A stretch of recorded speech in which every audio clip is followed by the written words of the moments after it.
So what happens when a good heart and, the absolute best intentions lead to a truly terrible end? We're about to dive into a powerful story that tackles that exact problem. It's the parable of the fisherman and the tiger. And really, this is the question at the core of the whole story. I mean, we all want to believe that compassion is always the right move, but this parable, it kind of forces us to look a little deeper. All right, so our story kicks off with what seems like a simple act of compassion, one that was really born from a place of deep, deep loneliness. Let's meet our fisherman, Mr. John. He lives a pretty solitary life in this small village by the sea, and that solitude, it really weighs on him. It creates this emotional void, and that is absolutely key to understanding the choice he's about to make. So one day he's traveling and he stumbles upon this really strange scene. A man who looks completely desperate, and with him, a tiny tiger cub. The man tells him he's got no money, his family is starving, the whole tragic story. And then he makes an offer. It's a trade, born from pure desperation on one side, but for the fisherman, it's an opportunity for a friend. He sees a chance to finally fill that emptiness in his life, and he agrees. And right here, this is the fundamental conflict. You see, the fisherman is coming from a place of human emotion, right? Empathy, loneliness, hope. But the tiger, it's operating from a completely different reality, one that's all about instinct and survival. These two worlds are absolutely on a collision course. So the fisherman brings the little cub home, and almost immediately his hope is met with the voice of reason, a voice he, tragically chooses to ignore. The villagers, they're just shocked. They see the future, not just this cute little cub in the present. And their warning couldn't be clearer. It's direct, and it's rooted in a real understanding of nature. They're trying to tell him, look, some things, they just can't be changed. But look at Mr. John's response. He's so confident. He truly believes that his care, his love can overcome the tiger's basic nature. It's just a classic case of a good heart being a little bit blinded by hope. And you know what? For a long time, it actually seems like he might be right. Years go by, the cub grows into this magnificent tiger, and it becomes his closest friend. The bond they have is real. But then, an event that's totally out of his control changes everything. And this is where the story takes a dark turn. An act of God, a force of nature, sets the perfect stage for the tiger's own nature to come roaring back.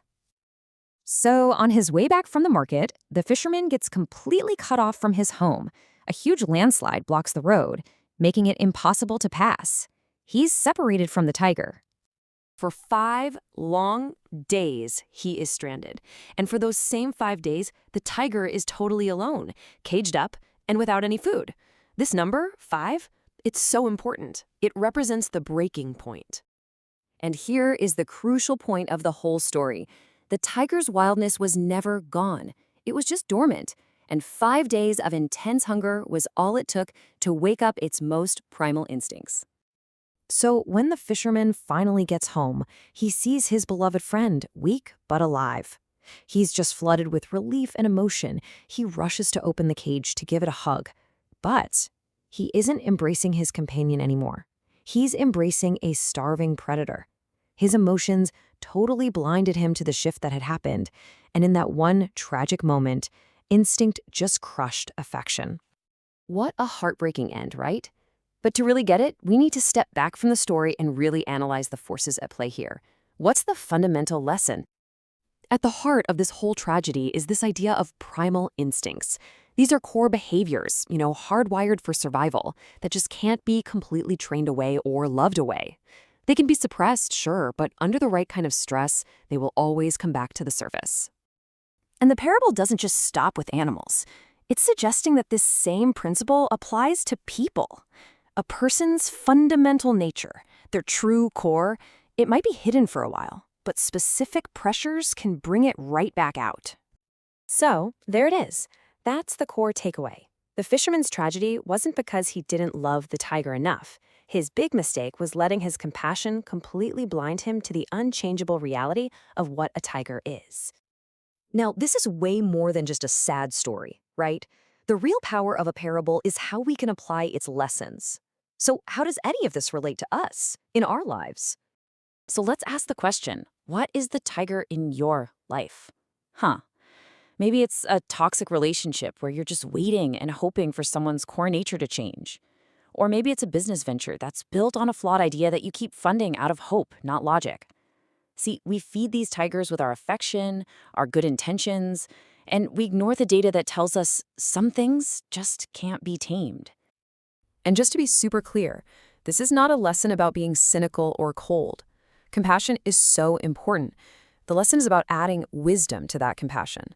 It's about having the clarity to see a situation for what it really is and knowing when our care has to be balanced with a safe distance for our own well-being. So I'll just leave you with this. It's a tough question, I know, but it's a really necessary one. What is the tiger you've been trying to tame? What unchangeable reality in your own life is it maybe time to finally accept?